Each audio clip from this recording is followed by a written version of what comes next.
Iran में हिजाब के खिलाफ महिलाओं का प्रदर्शन उग्र हो चला है। कई दिनों से महिलाएं सड़क पर उतरकर अपनी आवाज को बुलंद कर रही हैं, तो पुलिस इनकी आवाज दबाने की कोशिश कर रही है। जी हां, ईरान में अब पोस्टर गर्ल को पुलिस ने अपनी गोली का शिकार बनाया। प्रदर्शन के दौरान पुलिस के सामने बाल खोलकर प्रदर्शन करने वाली 20 साल की हदीस नजफी की पुलिस ने गोली मारकर हत्या कर दी। हालांकि कई देशों की महिलाएं ईरान की महिलाओं के समर्थन में खड़ी हो गई हैं। अब ग्रीस में हिजाब के विरोध में महिलाओं ने ईरानी महिलाओं के समर्थन में प्रदर्शन किया, तो कनाडा में भी ईरान सरकार के खिलाफ लोग सड़क पर उतर आए हैं। इराक में हत्या के खिलाफ लोगों ने प्रदर्शन भी किया है।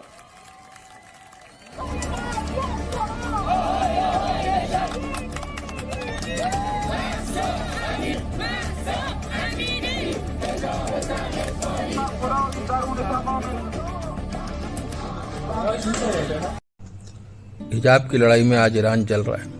पूरा विश्व की महिलाएं आज हिजाब विरोध में अपनी आवाज बुलंद कर रही हैं। हर जगह प्रदर्शन हो रहे हैं। ईरान में एक महिला जो प्रदर्शन का हिस्सा थी, बिना हिजाब के विरोध करने पर उसको गोली मार दी गई। यह कैसा कानून है जहां पूरे विश्व में औरत और मर्द एक समान है। कंधे से कंधा मिलाकर हर जगह हर अवसर पर महिला ने प्रूव किया है कि वो किसी से कम नहीं बल्कि उनसे बेहतर है। पर कुछ मुस्लिम कट्टरपंथी जो आज भी पुरानी रूढ़िवादी सोच के मुस्लिम महिला को पर्दे में रखने या उन पर जुल्म करने के लिए तरह तरह के कानून बनाते हैं, उसे नाम आने पर उनको सजा देते हैं। भाई ऐसा क्यों? उनका जुल्म क्या है? उनका जुल्म क्या है कि अगर वो खूब दिखने में खूबसूरत है या अट्रैक्टिव लगती हैं तो वो बुर्के में रहे या हिजाब में रहे, ये उनका जुल्म तो नहीं। अब इन जाहिल कट्टरपंथी मुस्लिमों को कौन समझाए? मगर पूरे ईमान का दावा करते हो तो महिलाओं को भी उनके हक से क्यों वंचित करते हो? पर हम आज बात करते हैं देश भारत की, क्योंकि हमारे यहाँ इसका उल्टा हो रही है। जब हमारी सरकार मुस्लिम बहनों को उनका हक जैसे 3 तलाक, हिजाब बैन, उनको वो हक देने के लिए कानून बनाती है, तो यहाँ कुछ जाहिल मुल्ला मौलाना नेता उसका विरोध करते हैं, क्योंकि उन्हें यहाँ विरोध करने की आजादी है जिसका वो फायदा उठाते हैं। और जब इस पर डिबेट में बिना तर्क वितर्क के एक ओवैसी की पार्टी महिला सईदा फलक हैं जो दोगली प्रवृत्ति की हैं और हर चैनल पर अपनी बेवकूफ़ी का परिचय देती है और मजाक का कारण बनती है। आज की वीडियो में सईदा फलक को रोस्ट करते हुए डिबेट में दिखाया गया। हिजाब नहीं, किताब दो हाथों में, पढ़ने दो। हिजाब एक बंदिश की तरह वो देख रही है, वो अपने निजी अनुभव से बना रही है। ऐसे लोगों के लिए जगह है कि नहीं है? सुनिए, अभी आपके ही चैनल पे मैंने मोदी जी का बयान देखा। वो इतनी उल्टी बातें कर रहे हैं। मतलब मुस्लिम लड़कियां तो चाह रही है कि वो पढ़े, वो पढ़ने के लिए ही तो लड़ी है। वो कॉलेज जाना चाहती है, स्कूल जाना चाहती है, पढ़ना चाहती है, और उनके ही पार्टी के लोग उन्हें रोक रहे हैं। उनकी ही हुकूमत बैन लगा रही है हिजाब के ऊपर।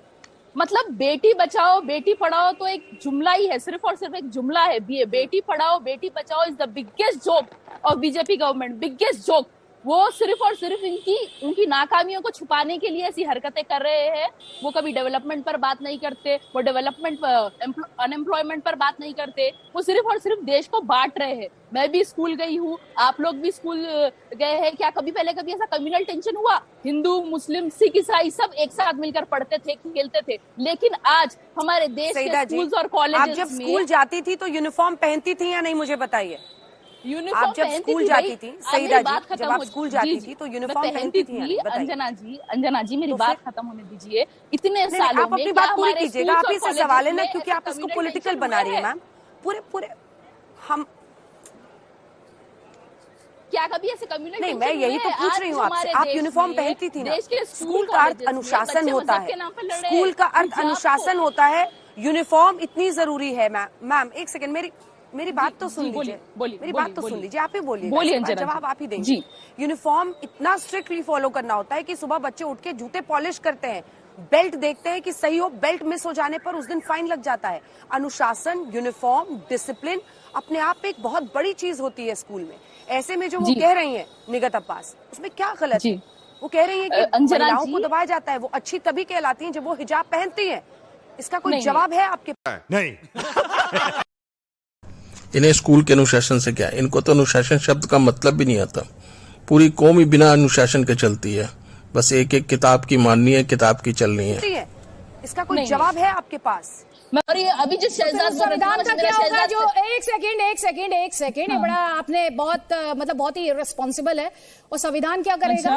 वो संविधान क्या करेगा जिसे ऐसे हर भारतीय मानता है? अभी थोड़ी देर पहले तो आप संविधान की दुहाई दे रही थी, इतनी देर में आप इस देश के 10 टुकड़े करवा रही है। जमहूरियत को मजबूत करना, इसलिए सबका बराबर का हक है, इसलिए चुनाव लड़ रहे हैं जमहूरियत को मजबूत करने के लिए। नहीं, आप तो देश के 10 टुकड़े करवा रही हैं। दूसरी बात, आप तो देश के 10 टुकड़े करवा रही हैं। आपको तो खुद उस संविधान पर भरोसा नहीं है जिसकी दुहाई कर रही हैं। मैं 10 टुकड़े थोड़ी देर पहले भाजपा की आइडियोलॉजी है, पहले मुसलमानों से शुरू करेंगे, फिर सिखों पर आएंगे, दलितों पर आएंगे। मैम, आप भाजपा की आइडियोलॉजी में इतना खो गई कि आपको समझ नहीं आ रहा है कि पार्टी विरोध और देश विरोध में क्या अंतर है। आप इस देश के 10 टुकड़े करवाने की बात कर देंगी। मैं कर रही हूँ 10 टुकड़े। रिस्पॉन्सिबल बातें करेंगी, गैर जिम्मेदाराना बातें करेंगी। मैं क्यों करूँगी? ये किस तरह की सोच है? ये किस तरह की डराने वाली राजनीति है? मुद्दों पर बात कीजिए। ये भाजपा की आइडियोलॉजी के बारे में कर रही हूँ मैं। हमारा देश एक ही है, मैं नहीं करना चाहती हूँ, भाजपा करना चाहती है। हम तो जमहूरियत को मजबूत कर रहे हैं। अच्छा, आप जमहूरियत को मजबूत कर रहे हैं। जब कहते हैं मुसलमानों एक हो जाओ, जब आप कहते हैं आप देश को मजबूत करते हैं, जब आप एक धर्म विशेष की बात करते हैं, तब देश मजबूत होता है। तब देश मजबूत होता है। सुनूई खान, जब मुसलमान भी बराबर होंगे तभी तो जमहूरियत मजबूत होगी ना। तभी मुसलमानों को कम किसने बताया है मैम? ये इस देश में कॉन्स्टिट्यूशन है, इस देश में गारंटीड राइट्स है, इस देश में जुडिशरी है, और इस देश में कोई एक स्कीम बता दीजिए जो रिलीजन के आधार पर डिस्क्रिमिनेट करती हो। एक स्कीम बता दीजिए। हमें भरोसा है संविधान पे, इसलिए आए हैं चुनाव। तो फिर इस तरह की इररिस्पॉन्सिबल बयानबाजी मत कीजिए डिस्कशन में बैठकर। मत कीजिए इररिस्पॉन्सिबल बयानबाजी। नहीं, कुछ इररिस्पॉन्सिबल नहीं है। जी, भाजपा की जो प्लानिंग है वो। सैयदा जी, बात सुन लीजिए, एक और जिम्मेदारी से एक बात सुन लीजिए, बहुत शांति से। देखिए, थोड़ी देर के लिए ब्राह्मण, दलित, मुसलमान की आइडेंटिटी से ऊपर उठकर भारतीय बन के मेरी बात सुनिएगा। 7 भारत विरोधी मानसिकताएं भारत के खिलाफ काम कर रही हैं। पार्टी छोड़िए, बीजेपी, कांग्रेस, एमएम, ओवैसी साहब, मोदी जी, भूल जाइए थोड़ी देर के लिए। भारतीय बन के मेरी बात सुनिए। 7 भारत विरोधी मानसिकताएं भारत के खिलाफ सक्रिय तौर पे काम कर रही हैं। वामपंथी और उनकी आर्म्ड विंग्स, माओवादी और नक्सलवादी, अलगाववादी और आतंकवादी संगठन, बौद्धिक आतंकवादी, विधर्मी राजनीतिक दल जो जाति और संप्रदाय में लोगों को बांटते हैं, अंतरराष्ट्रीय ताकतें, कन्वर्जन माफिया जो फॉरेन फंडेड मिशनरी ऑर्गेनाइजेशंस हैं, कॉर्पोरेट माफिया। और जब हम कहते हैं कि हम इस्लामिक स्टेट के खिलाफ हैं, तो हम इस्लाम के खिलाफ नहीं होते हैं। जब हम कहते हैं कि हम खालिस्तान के खिलाफ हैं, तो हम खालसा पंथ के खिलाफ नहीं होते हैं। इस बात को समझिए। कुछ अलगाववादी और आतंकवादी संगठन ऐसे हैं जो किसी पंथ या मजहब को इस्तेमाल करके उन बच्चों को अलगाववाद की तरह धक्का देते हैं। मातृभूमि के खिलाफ खड़ा करने के लिए उन्हीं के बच्चों को खड़ा करते हैं। हम उनके खिलाफ हैं। जब हम हिंदू राष्ट्र बोलते हैं तो हिंदू कोई मजहब या पंथ नहीं है। हिंदू एक सभ्यात्मक सांस्कृतिक पहचान है। Hindu is a Commonwealth of all modes of worship. Hindu किसी एक आराध्या या एक पूजा पद्धति की बात नहीं करता है। करोड़ों देवी देवता पूजे जाते हैं हिंदू पद्धति में। 1, 2, 3, 4 और हो जाएंगे तो कोई फर्क नहीं पड़ता। Hindu is a national identity. इसलिए लोगों को भड़काना बंद करिए। भारतीय, ये बड़ी अच्छी बात कही आप। इनके दिमाग में गोबर भरा हुआ। ये भारतीयों की तरह क्यों सोचेंगे? ये भारतीय तो है नहीं। इनका तो काम है, इनकी और इनकी पार्टी का काम है देश विरोधी ताकतों को मजबूत करना और देश विरोधी बातें करना, लोगों को भड़काना। इनकी राजनीति यही है। अगर ये सब बंद कर देंगे तो इनकी राजनीति कैसे चलेगी?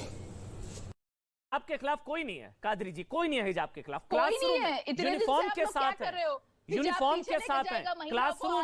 क्लासरूम में हिजाब, सईदा फलक, क्लासरूम में हिजाब के खिलाफ समझ नहीं आता क्या? समझ नहीं आता क्या? क्लासरूम में हिजाब के खिलाफ, यूनिफॉर्म के साथ है, यूनिफॉर्म के साथ है, हिजाब के खिलाफ नहीं है।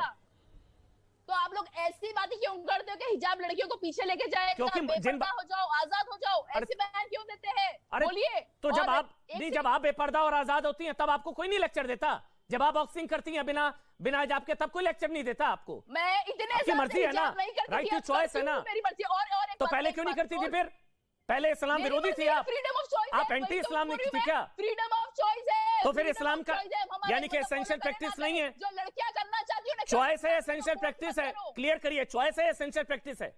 देखिए, चॉइस है या एसेंशियल प्रैक्टिस है? आप बोलने देंगे तो बोलूंगी। एसेंशियल प्रैक्टिस है। लेकिन एसेंशियल तो फिर पहले आप इस्लामिक नहीं थी, जब आप पहनती नहीं थी तब क्या था? पूरी बात बोलने दीजिए।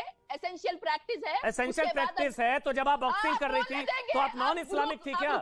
नहीं, आप गैर इस्लामिक थी क्या साहिदा जी? मुझे बोलने दीजिए, इंटरप्ट मत करिए। 30 सेकंड रुकिए, आप खामोश रहिए। आप मुझे बोलने दीजिए, खामोश रहिए, ये लैंग्वेज नहीं चलेगी यहाँ पर। मैंने आपको पूरा सम्मान दिया साहिदा जी, आराम से। ठीक है, आराम से साहिदा जी। आप मुझे 30 सेकंड बोलने देंगे। एसेंशियल प्रैक्टिस है या चॉइस है? आप बताइए, चॉइस है एसेंशियल प्रैक्टिस है? 30 सेकंड रुक जाइए, अब आप इंटरप्ट मत करिए। एसेंशियल प्रैक्टिस है, जरूरी है, मैंडेटरी है, ठीक है। और लेकिन उसके बाद जो लोग इस्लाम को फॉलो करते हैं वो उनके ऊपर है कि वो पूरी तरीके से फॉलो करें नहीं करें, उनकी चॉइस है। एसेंशियल है तो है। Islam is perfect, Muslims are not perfect. हक दिया, हक दिया। अब तक तो मुझे लगा सिर्फ पाद रहा है, लेकिन ना भाई, हक दिया। आखिर मान ही लिया कि मुस्लिम परफेक्ट नहीं होते, और तेरे जैसे तो जाहिल बैल बुद्धि परफेक्ट हो भी नहीं सकते, जिनका काम ही अपनी बहनों को, अपनी कौम की औरतों को नीचे की ओर गिराना है, उनको उनके हक से वंचित करना तुम्हारा ही काम है। तुम जैसे बैल बुद्धि ही ऐसी बातें कर सकते हैं।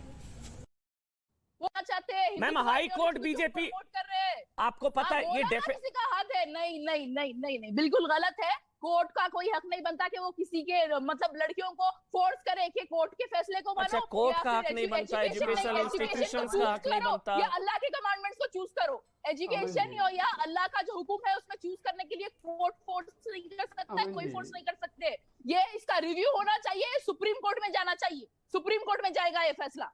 मुझे उम्मीद है कि पिटिशनर जो है सुप्रीम कोर्ट में अच्छी बात है, सुनवाई करेंगे। ये खूबसूरती है लोकतंत्र की, और ये आपका संवैधानिक अधिकार है, आप जा सकती हैं सुप्रीम कोर्ट और इसको चुनौती दी जा सकती है, बिल्कुल सही बात है। लेकिन मैम, कोर्ट ने ये कहा है कि ये लगता है कि कुछ अनसीन हैंड्स थे इसके पीछे, जो to engineer social unrest and disharmony, कि इसके पीछे मंशा थी समाज में सामाजिक सद्भाव तोड़ने और अनरेस्ट क्रिएट करने की। बस मैं वो जानना चाह रहा था। ये लड़ाई हिजाब की कभी थी ही नहीं साहिदा जी, ये बल्कि मेरी नजर में, अगर आप मेरे को एक 30 सेकंड दें, ये मेरी नजर में मैम ये महिलाओं की जीत है, ये मुस्लिम बच्चियों की जीत है। वो बेफिक्र और बेपर्दा रह पाएंगी, वो आजादी, वो जो आजादी मिली है उनको, वो बेड़ियां जवाब देगी। हिजाब जो हिजाब मैम, चलिए ठीक है, सही है। अच्छा हाँ, शहजाद, फिर मैं आ रहा हूँ। अंबर जैदी भी हैं, डॉक्टर रिजवान अहमद भी हैं। आप बोलिए शहजाद। अमन जी, ये तस्वीर जरूर देखिएगा, आपको स्क्रीन पर दिखाई देगी, कैमरा पर्सन जूम करेंगे। ये हमारी बहन सईदा फलक है, बिना हिजाब के कराटे करते हुए। मुझे तो बड़ा गर्व होता है उन पर कि वो कराटे कर रही है बिना हिजाब के। परंतु जो बात खुद पर लागू होती है, देखिए एक सेकंड मुझे बात करने दीजिए। ये तस्वीर जूम कीजिए, ये सईदा फलक है, इंटरनेशनल कराटे चैंपियन।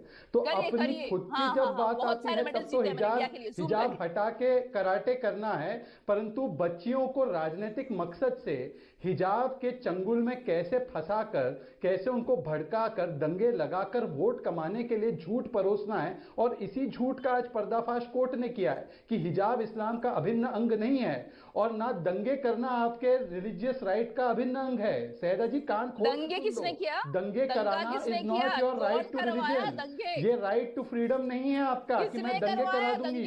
और कोर्ट की बात को मानना, ये देश संविधान से चलता है, ये सुप्रीम कोर्ट और हाई कोर्ट से चलने वाला देश है, ये शरिया कोर्ट से नहीं चलता। तो आपको कोर्ट की बात माननी चाहिए। अगर आप सही मायनों में महिलाओं के साथ खड़ी होती तो आप कहती उन बच्चियों से कि बच्चियों, आपको आज कह दिया है कोर्ट ने, आप किताब पकड़ो, परंतु आज भी आपको हिजाब के नाम पर आग लगाना है। इसीलिए आप कह रही है किताब छोड़ दो और हिजाब के नाम पर आंदोलन करो। ऐसा ही एक फैसला 1985 में, डॉक्टर रिजवान अहमद, मैं आपके पास आ रहा हूं, 1985 में शाबानो मामले में आया था, जिसमें मुस्लिम महिलाओं की जीत हुई थी और कट्टरपंथी मौलानाओं की हार हुई थी। तब की सरकार ने कट्टरपंथी मौलानाओं के दबाव में आते हुए कोर्ट के फैसले को पलट दिया। आज भी यह फैसला मेरी नजर में मुस्लिम बच्चियों की जीत है, मुस्लिम बहनों की जीत है, जो बेपर्दा बेफिक्र रहना चाहती हैं और वो आजादी से जी पाएंगी, मुझे लगता है ये। और ये उन कट्टरपंथी मौलानाओं की हार है जो हिजाब में ढकना चाहते हैं बच्चियों को।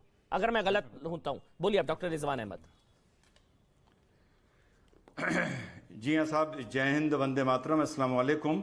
सबसे पहले तो अब मुलाकात हो रही है अमन भाई, योगी जी को शुभकामनाएं, केजरीवाल जी को शुभकामनाएं, और जो बहुत तंते और अकड़ते थे, जिनकी पतंग फट गई और कट गई, उनको भी शुभकामनाएं। पहली चीज। दूसरी चीज, मुझे एक बात अमन भाई समझ में नहीं आती,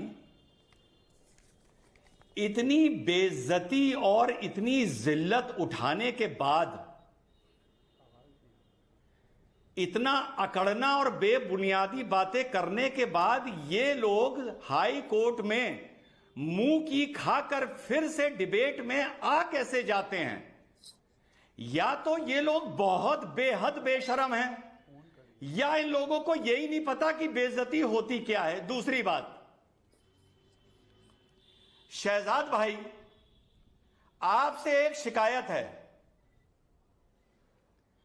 आपने बहन फलक की फोटो दिखाई बिना हिजाब के कराटे करते हुए। अरे शहजाद भाई, कभी कभी कराटे बिना हिजाब के करने पड़ते हैं, कोई बात नहीं। जरा ये देखिए फलक की पार्टी की फोटोआं, पार्टी की देखो शहजाद, पार्टी की देखो, ये देखो, ये देखो, ये जो आज हिजाब पहन रखा है ये जुल्फे लहरा रही हैं। ये देखो शहजाद, देखो भाई क्या बात करते हो। शहजाद और रिजवान, आप लोग बार बार कोई असल मुद्दे पे बात करो ना भाई। मैं बहुत बार जो बोल चुकी हूँ नेशनल मीडिया पे, मैं पहले हिजाब नहीं करती थी, अब करती हूँ। आप हंस लो, रावण दिख रहे हो, आप जोकर दिख रहे हो, जोकर।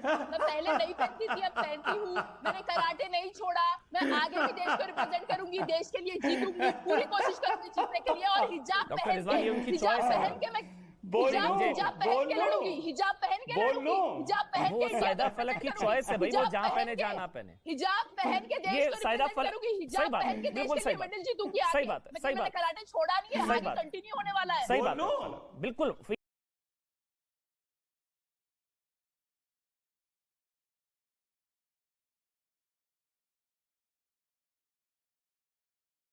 ये करे तो ठीक, हम करें तो गलत। मतलब हमारा कुत्ता कुत्ता, इनका कुत्ता टॉमी है।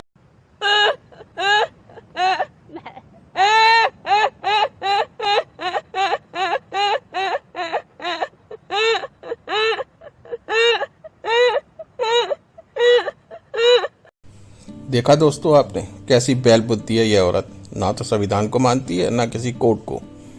बस अब इनकी राजनीति को अच्छा लगे तो संविधान की बात करते हैं, और जहाँ इनकी राजनीति को सूट नहीं करता तो ऐसी बेवकूफ़ाना बातें करते हैं। इनकी सारी ज़िंदगी इसने हिजाब नहीं पहना, और अब राजनीति में आ गई तो हिजाब की इतनी चिंता होने लगी, इसे लगने लगा कि हिजाब के बिना इनकी मान मर्यादा को चोट पहुँचेगी।